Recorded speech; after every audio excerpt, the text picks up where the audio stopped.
So today we start your second chapter और second chapter का नाम है पॉलिनोमियल्स। तो इस वीडियो में मैं आपको पॉलिनोमियल के चैप्टर की इंट्रोडक्शन पार्ट समझा रही हूँ, तो प्लीज आप वीडियो को ध्यान से देखिए और समझिए। देखिए, अब सबसे पहले पॉलिनोमियल, सबसे पहले एक बात ये समझो कि पॉलिनोमियल को हम डिनोट किससे करते हैं।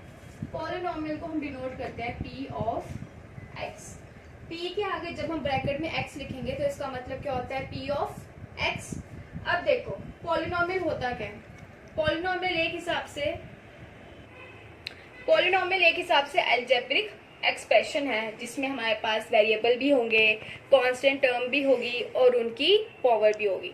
अब देखो 9th क्लास में आपने पॉलिनोमियल पढ़ा होगा, लीनियर पॉलिनोमियल, उसमें भी आपको बताया होगा अलजेब्रिक एक्सप्रेशन के बारे में। अब सपोज करो जैसे मैं एक एक्सप्रेशन ले लेती हूँ ax plus B is equal to 0। सबसे पहले अगर इजिकल टू है तो मतलब ये क्या है, इक्वेशन जिसके साथ x y z ये हमारे पास क्या होते हैं, वेरिएबल्स। इनको हम क्या बोलते हैं, वेरिएबल्स। और वेरिएबल्स के साथ जो टर्म होती है उनको हम क्या बोलेंगे, कोफिशिएंट।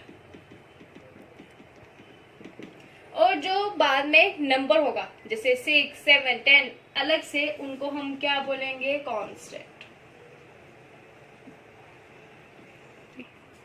तो अब देखिए ये तो आ गया बेसिक कंसेप्ट, ये आपको पता भी होगा कि एक इक्वेशन में क्या क्या होता है।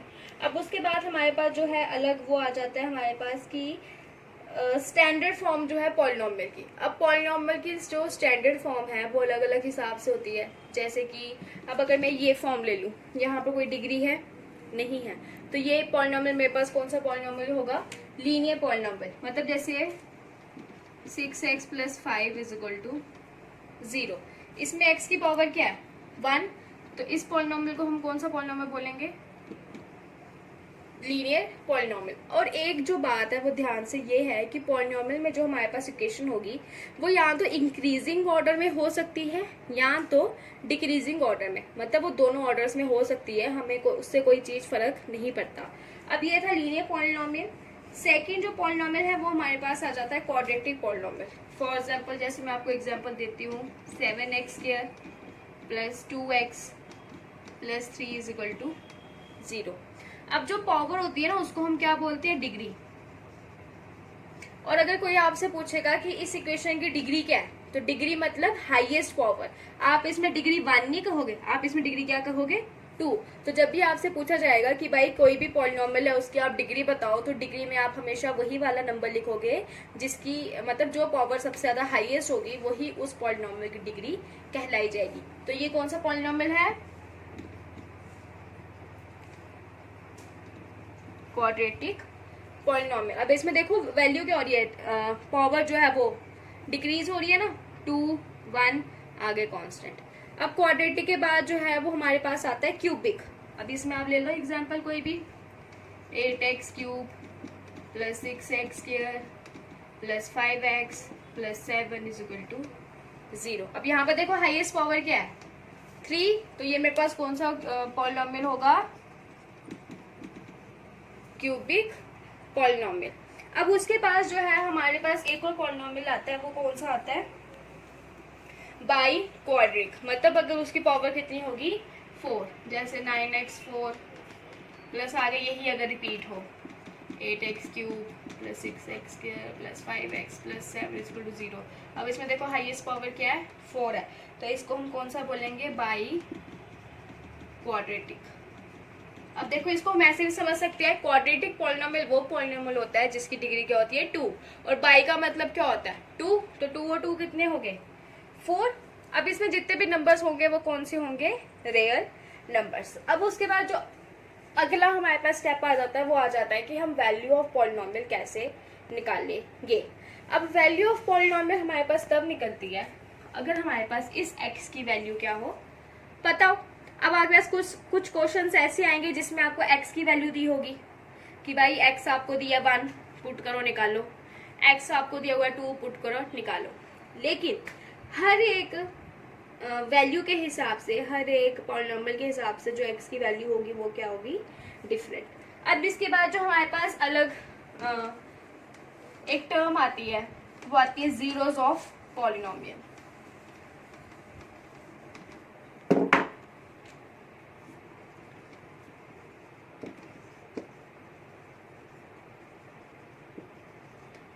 जीरोस का मतलब वैल्यू, कंफ्यूज मत होना यहाँ पर, जीरोस का मतलब पॉलिनॉम वैल्यू। अब देखो एक बात जो है ना वो ध्यान से ये बात समझ लेना, ये एक आप इसको ट्रिक भी कह सकते हो कि फॉर एग्जाम्पल जैसे लीनियर पॉलिनॉमियल है तो उसकी जो वैल्यू होगी वो 1 आएगी। क्वाड्रेटिक पॉलिनॉमियल में जो डिग्री है वो कितनी होती है 2, तो उसकी वैल्यूज कितनी आएगी 2, तो वैल्यूज को हम क्या बोलेंगे जीरोस, तो उसके कितने जीरोस आएंगे 2। वैसे ही क्यूबिक के कितने जीरोस होंगे 3, बाई क्वाड्रेटिक के 4, तो मतलब जितनी उसकी हाईएस्ट डिग्री होगी उतने ही उसको क्या उसके क्या आएंगे जीरोस। अब इसमें जो हमने बेसिकली पढ़ना है वो हमने पढ़ना है क्वाड्रेटिक पॉलिनॉमियल के बारे में। तो अगर कोई भी वैल्यू है फॉर एग्जाम्पल 6x² + 4x + 2 = 0, ये कौन सा पॉलिनॉमियल है क्वाड्रेटिक पॉलिनॉमियल, और इसकी डिग्री कितनी है 2 है, तो मतलब इसके जीरोस कितने होंगे 2। तो एक जीरो को हम नाम देते हैं अल्फा और एक को हम क्या देते हैं बीटा। ये हमारे पास क्या हो गया जीरोस, मतलब हमने एक्स वाई तो इसमें पहले से होंगे ना, तो इसलिए हमने जीरोस को ऐसे दो एक हिसाब से वेरिएबल्स या फिर आप कोई भी नाम दे सकते हो, अजम्पशन दे देते हैं कि हमने अल्फा और बीटा जो है वो क्या ले लिया। अब देखो देखा जाए तो हमारे पास ये इक्वेशन किस फॉर्म में होती है ax² + bx + c = 0। a की जगह पर क्या है यहाँ पर 6, b की जगह 4 और c की जगह 2।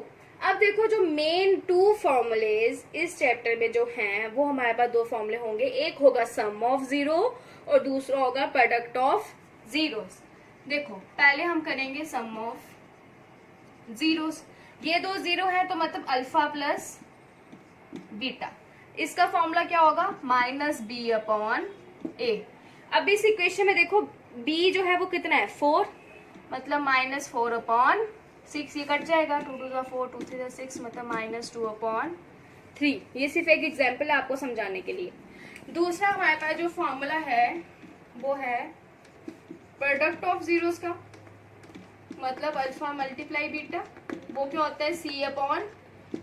वैल्यू हमने किस में देखनी है, जो इक्वेशन हमें दी होगी उसमें हम पहले a b c देखेंगे क्या क्या है, और अगर हमें बोला होगा आप sum of zero product of zero निकालो तो उन्हीं वैल्यूज को हम इस फॉर्मूले में पुट करेंगे। अब c देखो क्या 2 और a क्या है 6, तो ये क्या आ जाएगा 1/3।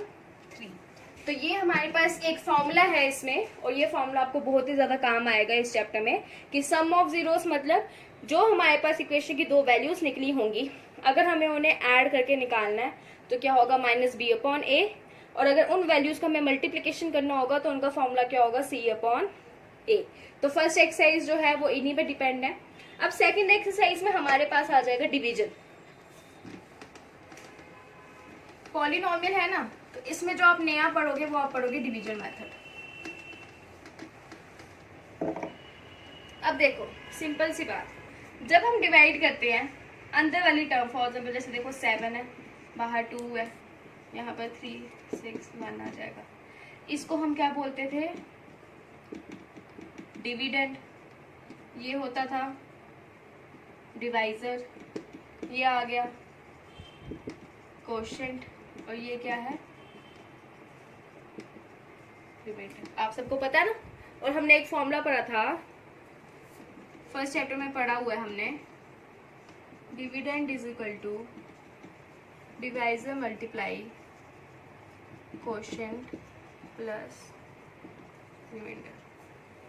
अब देखो बीच में जो टर्म होगी ना वो आपको दी होगी, तो टर्म हमारे पास क्या होगा पॉलिनॉमियल, ठीक है। और पॉलिनॉमियल को मैंने आपको बताया ना किससे डिनोट करते हैं p(x) से, डिवीजर को डिनोट करेंगे g(x) से, कोशेंट को q(x) से, रिमाइंडर को r(x) से। अब आप लोग बोलोगे ये ऑफ एक्स क्या है, ये x जो है जो हमें एक इक्वेशन दी होगी उसको डिनोट करता है। तो इसलिए यहाँ पर अगर हमें बोला होगा कि आप कोई भी डिवीजन करो किसी भी पॉलिनॉमियल की, तो उसमें हम फॉर्मूला लगाएंगे। अब डिवीजन करने का मेथड हम जैसे जैसे आगे बढ़ते जाएंगे वैसे वैसे आपको वीडियो में पता चलता जाएगा, तो लेकिन मेथड हम इसमें क्या यूज करेंगे यही वाला, p(x) = g(x) × q(x) plus r(x) से हम इन सबको डिनोट करेंगे, और फिर जैसे हम नॉर्मल डिवाइड करते हैं वैसे करेंगे, लेकिन इसमें हमने इक्वेशंस को डिवाइड करना सीखना है। तो बेसिकली आपने इसमें 3 फॉर्मूला याद रखने। पहला sum of zero, product of zero वाला, उसके बाद डिवीजन वाला। ठीक है, तो ये था आपका basic introduction part. I hope आपको समझ आ गया होगा। अगर इसमें आपको कोई भी डाउट होगा आप पूछ लेना, क्योंकि यही बेसिक कंसेप्ट होता है समझने का। तो आगे एक्सरसाइज कंटिन्यू देखने के लिए आप हमारी नेक्स्ट वीडियो जरूर देखें। Thank you.